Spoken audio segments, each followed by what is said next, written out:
welcome back to the channel. If you're wondering, I'm in the same clothes because this is the same day as the last video. But I wanted to do something. Basically, I've had a lot of people ask. I tell them the mods to my car, and they pretty much say, I wouldn't want to ride in that shit box. So today I'm going to tell you what it's like riding in a shit box. First of all, this is not my daily driver. Would I daily drive this car? Yes, because I love it. Would I be comfortable and content with this as a daily driver every day? No, it's not that comfortable. It's not meant to be comfortable. It's got a stiff suspension. It's got a loud exhaust. It has no AC. Interior's gutted, so it's loud. But with that being said, it could still be a daily driver. Something happened to my daily driver, I can get around in this. With the way I did the back seat delete, I can have a car seat back there. Matter of fact, there's one back there right now. My son was riding with me. If you can put up with a car being loud, I mean, that's it. But no AC, windows go down. You got plenty of air, the heat still works. And that's what matters to me in the wintertime. At least when it's hot out, you can put the windows down and you get a breeze. In the wintertime, you put the windows down, you get colder. You don't get warmer. So the heater is a must. It's got tint, so it don't get, you know, too bad, but it does have black interior, so that's kind of fighting against it. But I wouldn't give up my black interior for anything. Gas mileage is, if I'm not getting on it, which this car is for fun, so I'm normally getting on it, but I average, let's see, the last trip across Florida I did with my Torque app, I averaged 22 miles per gallon out of a V8. So, I mean, that's not terrible. My Acadia only averaged 19. So, sorry if y'all are wobbly. This mount is, it's not that great. I got to get something better that's a lot more stable, but it'll do for now. Y'all see me and know what's going on, so. The rear end, I have tubular A-arms. They're the kind that's not supposed to be good, but mine's been just fine. They was on Turtzilla, had plenty of track launches. They've been on this car, had plenty of launches. And I have the LMR revised bushings, and even at that, I have one side semi-solid.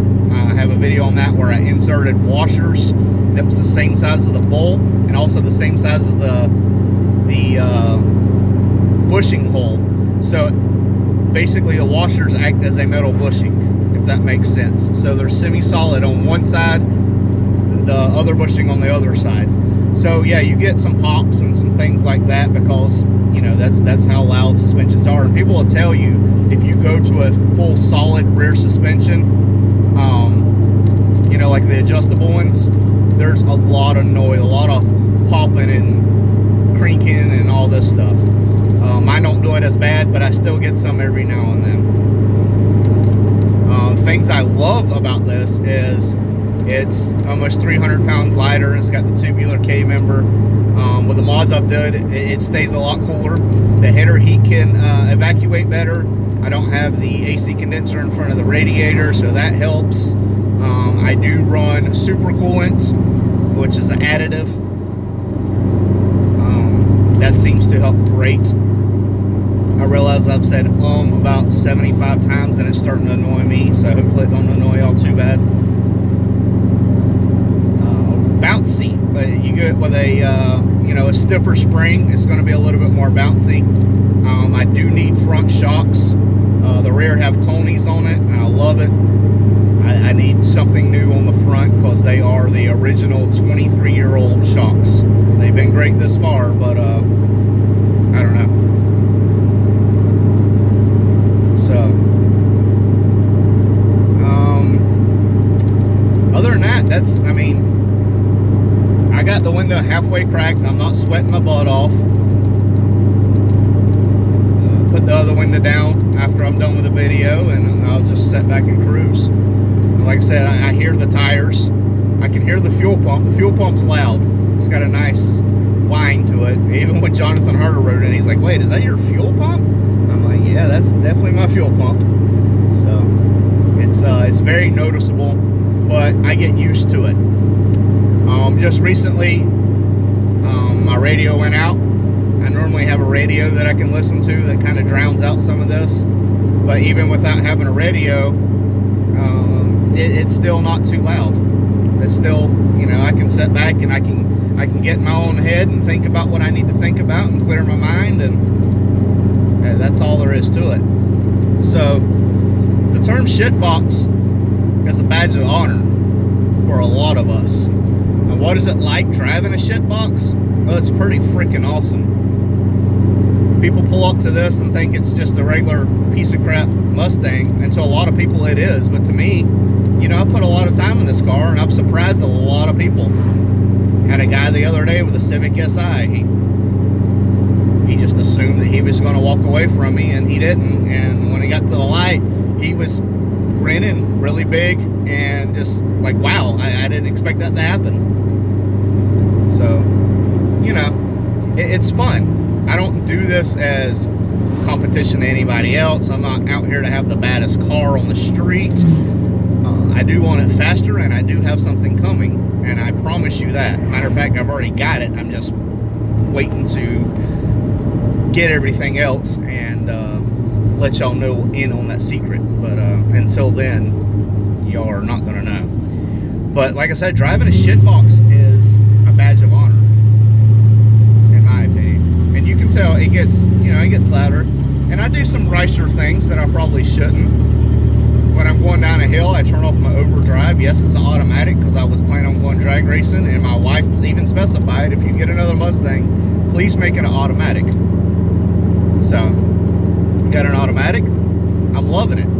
So I go down a hill, I'll turn off the overdrive so it downshifts and does the burbles and stuff like that. And I love my loud exhaust.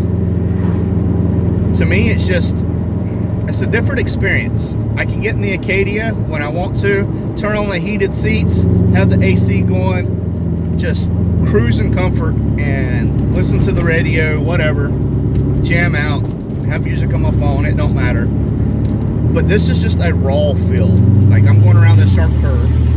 Matter of fact, on this curve, there's been several wrecks and people killed. And this idiot almost pulled right out in front of me. But yeah, I didn't even notice there wasn't a strut bar. Not at all. So,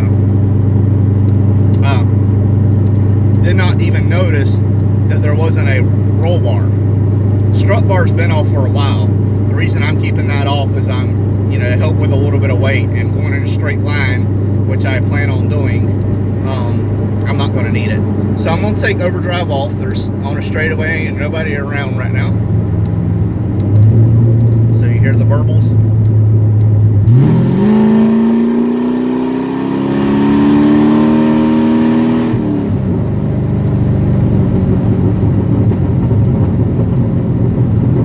That's the burbles I like. Then I put overdrive back on and it's done. But it's just for fun. People take this stuff way too serious. This is not my daily driver. This is my fun car. This is my shit box. And I hope y'all enjoyed this. Have a good day. I won't turn around, I done made it this far. Look back now, that wouldn't be too smart. Shoot for the stars even when it gets hard. Put my faith in the Lord with the 16 bars. I won't turn around, I done made it this far. Look back now, that wouldn't be too smart. Shoot for the stars even when it gets hard. Put my faith in the Lord with the 16